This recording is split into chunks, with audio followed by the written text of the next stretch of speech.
तो गाइस कैसे हैं आप सब लोग। रीइंकार्नेटेड के एपिसोड 14 के साथ हाजिर हो। जाओची की दुख भरी कहानी सुनी थी, कैसे जाओची की जान बची और जाओची कैसे जाओ क्लैन का हिस्सा बना। जाओची अपने घुटने टेक देता और ग्रैंडपा से कहता है, ग्रैंडपा आपकी फैमिली के साथ जो कुछ भी बुरा हुआ वो सब कुछ मेरी वजह से हुआ है। ग्रैंडपा उसे कहते हैं, तुम्हें सबका ब्लेम अपने ऊपर लेने की जरूरत नहीं है, मेरे बेटे ने तुम्हारी जान बचाने के लिए सब कुछ किया था, इसका मतलब यह है कि तुम बहुत ज्यादा इम्पोर्टेंट हो। ग्रैंडपा जाओची से कहते हैं, मेरा बेटा तुम्हें बचाने में कामयाब रहा, जिस तरह उन्होंने मेरे बेटे को टॉर्चर करके उसकी जान ली। तुम्हारे फादर के बारे में जानना चाहते थे, इसका मतलब तो यही है कि तुम्हारे पेरेंट्स अभी भी वहीं पर कहीं पर जिंदा हैं, बस उन्हें जाकर कहीं पर ढूंढना होगा। जाओची इस बात से और भी हैरान होता और कहता है, क्या वाकई में ऐसा हो सकता है कि मेरे बायोलॉजिकल फादर और मदर अभी तक जिंदा हूँ। ग्रैंडपा उसे कहते हैं, हाँ ऐसा हो सकता है, बहुत ज्यादा चांसेस है कि तुम्हारे पेरेंट्स अभी तक जिंदा हो। मेरे बेटे ने मरने से पहले मुझे बताया था कि वो असैसिन तुम्हारे पेरेंट्स के पीछे क्यों लगे हुए हैं। फादर जाओची को बताते हैं कि वो तुम्हारे पेरेंट्स के पीछे इसलिए लगे हुए थे कि उनके पास एक डिवाइन ट्रेजर था, जिसको डिवाइन ट्रेजर ऑफ जॉन्टियान कहते हैं। जाओची ये नाम सुन के काफी हैरान होता है। जाओची कहता है, मैंने 2 जिंदगियां जी है, लेकिन मैंने अपनी दोनों जिंदगियों में कभी भी जॉन्टियान के डिवाइन ट्रेजर के बारे में नहीं सुना। ग्रैंडपा जाओची से कहते हैं, मुझे भी इस डिवाइन ट्रेजर के बारे में नहीं पता, बस मुझे इतना पता है कि ये एक बहुत ही पावरफुल डिवाइन ट्रेजर है, जो फॉरबिडन है, इसलिए मैं चाहता हूँ कि तुम इस बारे में किसी और को मत बताना, क्योंकि अगर किसी को इस बारे में पता चल गया कि तुम्हें इस बारे में पता है तो तुम्हारी जान भी खतरे में पड़ जाएगी। जाओची ग्रैंडपा से कहता है, मैं जॉन्टियान के डिवाइन ट्रेजर के बारे में किसी को नहीं बताऊंगा। ग्रैंडपा जाओची से कहते हैं, अब काफी ज्यादा देर हो चुकी है, मुझे लगता है कि तुम्हें यहाँ से चले जाना चाहिए। अगर फैमिली वालों को इस बारे में पता चल गया कि तुम यहाँ पर हो तो ये तुम्हारे लिए काफी ज्यादा मुश्किल हो जाएगा, तुम यहाँ से निकल नहीं पाओगे। आंटी आगे बढ़ती है और जाओची से कहती है, जाओची तो क्या वाकई में तुम मुझे फिर से छोड़कर जाने वाले हो। उसे कहता है, मुझे यहाँ से जाना ही पड़ेगा, लेकिन तुम्हें परेशान होने की जरूरत नहीं है, मैं 3 साल के बाद बहुत ज्यादा स्ट्रॉन्ग होकर यहाँ पर वापस आऊंगा तुम्हें यहाँ से आजाद करवाने के लिए। जब मैं वापस आऊंगा तो मैं इतना ज्यादा स्ट्रॉन्ग हूँ कि जाओ सेक्टर वाले मेरे सामने अपने घुटने टेक देंगे और मुझसे कहेंगे कि हम लोग तुम्हें छोड़ने को तैयार हैं। इसके बाद वो सभी लोग खुद तुम्हें यहाँ से आजाद करेंगे। अंडी उसे कहती है, मुझे ये सब कुछ नहीं चाहिए, मैं यहाँ से भी आजाद नहीं होना चाहती, मैं तो बस चाहती हूँ कि तुम सेफ रहो, तुम जहाँ भी रहो ठीक रहो। जाओची उसकी बात सुनने के बाद आगे बढ़ता है और उसे कहता है, मैं अपना ध्यान तो रखूंगा। वो उसके कान में कहता है, लेकिन मुझे अपना वादा भी तो पूरा करना है, क्या तुम उस वादे को भूल गई हो। अंडी उसकी बात सुनने के बाद काफी ज्यादा हैरान होती है। फिर साथ ही उसे याद आता है, जाओची ने अपनी शादी की पहली रात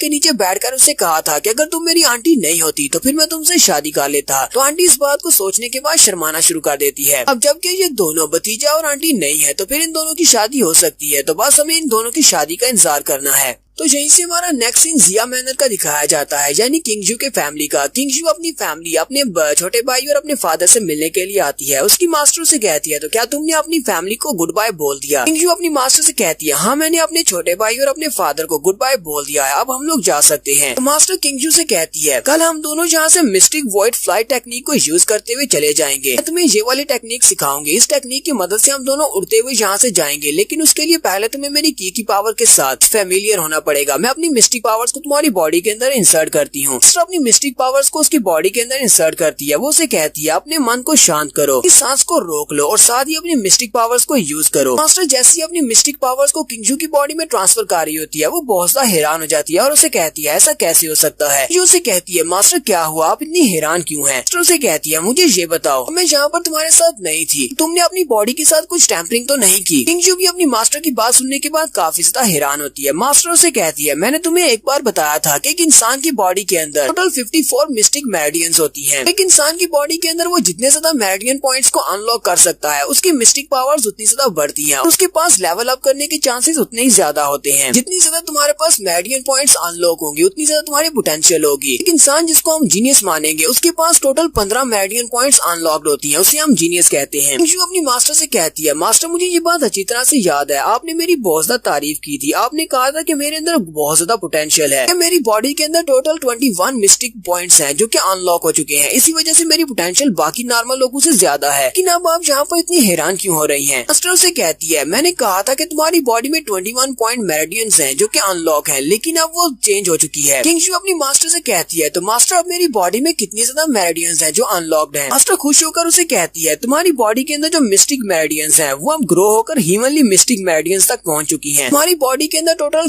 54 मेरिडियंस पॉइंट्स हैं, वो सारी की सारी अनलॉक हो चुकी हैं। किंगजू हैरान होकर मास्टर से कहती है, लेकिन मास्टर से कैसे हो सकता है? आपने तो कहा था कि जिसकी बॉडी के अंदर टोटल 54 मेरिडियन पॉइंट्स अनलॉक हो जाती हैं, वो एक गार्ड बन सकता है, यानी कि वो गार्ड लेवल तक पहुंच सकता है। मास्टर से कहती है, हाँ मैंने तुम्हें ऐसा कहा था और ये बात अभी भी सच है। ये बताओ कि जब मैं यहाँ पर नहीं थी तब तुमने अपनी बॉडी के साथ क्या किया है जिसकी वजह से ये सारी मेरिडियंस अनलॉक हो चुकी हैं। इस वक्त किंगजू को याद आता है कि उसके हस्बैंड ने उसके साथ एक्यूपंक्चर की एक टेक्निक अप्लाई की थी और उसे कहा था कि तुम्हारी एनर्जी को बढ़ा दूंगा। नहीं, वाकई में उसकी एक्यूपंक्चर टेक्निक काम तो नहीं कर गई, लेकिन वो अपने हस्बैंड के बारे में मास्टर को तो नहीं बता सकती। मास्टर किंगजू से कहती है, किंगजू तुम्हारे चेहरे के एक्सप्रेशन देखकर तो लगता है कि तुम्हें कुछ इस बारे में पता है, मुझे बताओ ये सब कुछ कैसे किया तुमने? किंगजू मास्टर से कहती है, मास्टर मुझे एक गॉडली फिजिशियन मिला था, वो एक वाकई में बहुत अच्छा डॉक्टर था। उसने एक्यूपंक्चर नीडल्स की मदद से मेरी बॉडी के अंदर जितनी भी फालतू की पावर थी उस सारी को निकाल दिया ताकि मेरी एनर्जी बढ़ सके, और साथ ही उसने मेरे एक्यूपंक्चर पॉइंट्स को भी एक्टिवेट कर दिया होगा। लेकिन उस मास्टर के बारे में मुझे कुछ भी नहीं पता, उसने अपना नाम भी नहीं बताया, मेरा इलाज किया और वो चला गया। किंगजू सोच रही होती है, ये पावर वाकई में बहुत ज्यादा महान है। अगर जाओची के बारे में इन मास्टर को पता चल गया, ये खबर बाहर फैल गई तो सभी लोग जाओची के पीछे लग जाएंगे। मास्टर से कहती है, तुमने बिल्कुल ठीक कहा, अगर वाकई में वो एक गॉडली फिजिशियन था वो यहाँ पर नहीं रुकेगा। डॉक्टर बिल्कुल ऐसा ही करते हैं, ये बहुत ज्यादा मिस्टीरियस होते हैं, ये किसी का इलाज करते हैं और उसके बाद गायब हो जाते हैं। मास्टर से कहती है, चलो ठीक है फिलहाल के लिए सो जाओ, कल हम लोग अपने फ्रोस्ट पैलेस के लिए निकलेंगे। मास्टर के वहाँ से चले जाने के बाद किंगजू अपने हस्बैंड के बारे में सोच रही होती है। किंगजू कहती है, जाओची तुम्हें क्या लगता है, तुमने मुझे यहाँ पर एक बहुत ही प्रेशियस गिफ्ट दे दिया है जिसकी मदद से मैं गॉड लेवल तक पहुँच सकती हूँ। तुम्हें लगता है कि इतने ज्यादा खास गिफ्ट के बाद मैं सारी जिंदगी तुम्हें भूल सकती हूँ, जबकि तुम्हें तुम्हारे जाओ क्लैन से निकाल दिया गया है। पता नहीं इस वक्त तुम कहाँ पर होगे और किस हाल में होगे। तुम्हारा जाओची फिर से इनविंसिबल होने के बाद अपने जाओ क्लैन से बाहर निकलता है और कहता है, ग्रैंडपा आंटी मैं जाओ क्लैन को छोड़कर नहीं जाना चाहता, लेकिन जाओ सेक्टर के लोग मुझे यहाँ पर रहने नहीं दे रहे। लेकिन तुम दोनों को परेशान होने की जरूरत नहीं है, सिर्फ 3 साल में मैं बहुत ज्यादा स्ट्रॉन्ग होकर वापस आऊंगा और तुम दोनों को यहाँ से ले जाऊंगा। जाओची कहता है, तो आज के बाद जाओची मर चुका है, आज के बाद मेरा नाम युनची होगा, अब से मैं जाओची को युनची ही कहूंगा।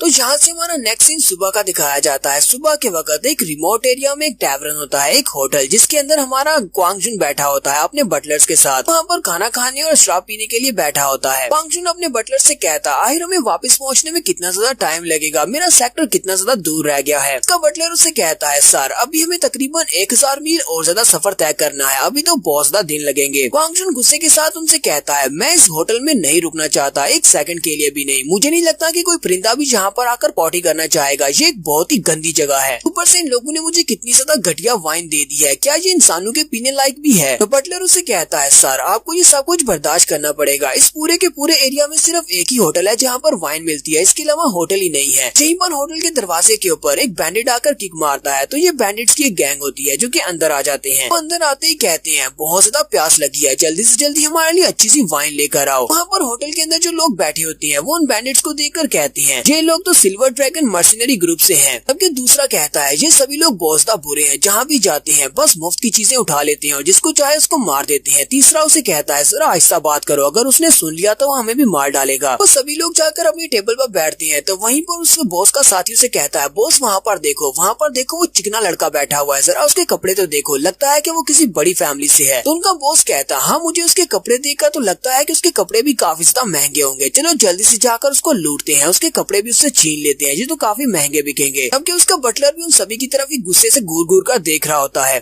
को भी पता होता है कि वो बैंडिट्स उसी की तरफ देखकर बात कर रहे होते हैं। वो अपने बटलर से कहता है, जाओबा ये सभी कुत्ते बिल्ले यहाँ पर क्यों भौंक रहे हैं, जाओ जाकर इनको उठाकर बाहर फेंक दो, ये लोग यहाँ पर आराम से बैठकर ड्रिंक भी नहीं करने दे रहे। जाओबा उसकी बात सुनने के बाद अपनी गर्दन को चटकाते हुए आगे की तरफ बढ़ता है कि वो उनको उठाकर बाहर फेंक सके। तो यहीं से हमारा नेक्स्ट सीन युनची का दिखाया जाता है। हमारा युनची इसी तरफ चलता हुआ आ रहा होता है। युनची कहता है, यहाँ पर तो बहुत ज्यादा गर्मी है और मेरी बॉडी बहुत ज्यादा वीक है क्योंकि मेरे पास मिस्टिक पावर्स नहीं है, पता नहीं मैं कितनी देर तक इस वीक बॉडी के साथ टिक पाऊंगा। उसके पास एक टैबलेट होता है जिसके ऊपर एक नाम लिखा होता है, सी कॉन्ग। युनची कहता है, ग्रैंडपा ने वहाँ से निकलने से पहले मुझे ये टैबलेट दिया था जिसके ऊपर एक नाम लिखा हुआ है। ग्रैंडपा ने कहा था कि मुझे इस बंदे को ढूंढना होगा, ये मेरे पेरेंट्स के बारे में मुझे गाइड कर सकता है, लेकिन इस बंदे को ढूंढने के लिए पहले मुझे न्यू मून सिटी पहुँचना पड़ेगा। लेकिन अब मुझे ये कैसे पता चलेगा कि न्यू मून सिटी कहाँ पर है। साथ ही वो अपने पास से एक नेकलेस भी निकालता और कहता है, ग्रैंडपा ने कहा कि जब मेरे फादर मुझे जिसके पास छोड़कर गए थे, नेकलेस मेरे गले में था। ग्रैंडपा ने कहा है कि ये नेकलेस को देखकर मेरे पेरेंट्स मुझे पहचान जाएंगे कि मैं उनका बेटा हूँ। युनची कहता है, लेकिन यहाँ पर तो बहुत ज्यादा गर्मी है, मेरे पास पीने को कुछ भी नहीं है, अगर मुझे पीने को जल्दी से कुछ नहीं मिला तो मैं तो यहीं पर मर जाऊंगा इस सीकोंग को ढूंढने से पहले ही। यहीं पर चलते चलते उसे उसे सामने वो होटल दिखाई देता है। जुनची बहुत ज्यादा खुश हो जाता है और कहता है ये तो एक होटल है, लगता है कि मेरी जान बच गई, और वो बड़ी स्पीड से भागता हुआ उस होटल की तरफ चला जाता है। सीन में होटल के अंदर का दिखाया जाता है। जाओपा आगे बढ़ता है और उन सारे बैंडिट्स को बहुत ज्यादा पीटता है और उठाकर बाहर फेंक देता है, जबकि होटल के अंदर जो बाकी कस्टमर्स होते हैं वो बहुत ज्यादा घबरा जाते हैं और कहते हैं इस यंग मास्टर के गार्ड्स तो बहुत ज्यादा पावरफुल हैं, इन्होंने सिल्वर मर्सिनरी गैंग को उठाकर बाहर फेंक दिया। जाओपा वापस आता है, क्वांग जुन से कहता है मास्टर मैंने उठाकर बाहर फेंक दिया। जुन से कहता है हाँ अब मुझे सुकून मिला, अब यहाँ पर बहुत ज्यादा शांति है, अब कोई भी बात नहीं करेगा। तो दरवाजा फिर से खुलता है और हमारा युनची अंदर आता है और उनसे कहता है जल्दी से मेरे लिए ड्रिंक लेकर आओ, मुझे बहुत ज्यादा प्यास लगी है। लेकिन जैसे ही युनची की नजर सामने की तरफ पड़ती है तो वो उन गार्ड्स और क्वांग जुन को वहाँ पर देखकर बहुत ज्यादा घबरा जाता है। तो आगे क्या होने वाला है ये तो हम लोग नेक्स्ट एपिसोड में देखेंगे, और यहीं पर हम लोग अपनी एपिसोड 14 का एंड करेंगे। एपिसोड की एक्सप्लेनेशन अच्छी लगी हो तो कमेंट करके जरूर बताइएगा। चैनल को सब्सक्राइब कर दे, वीडियो को लाइक और शेयर कर दे। शुक्रिया।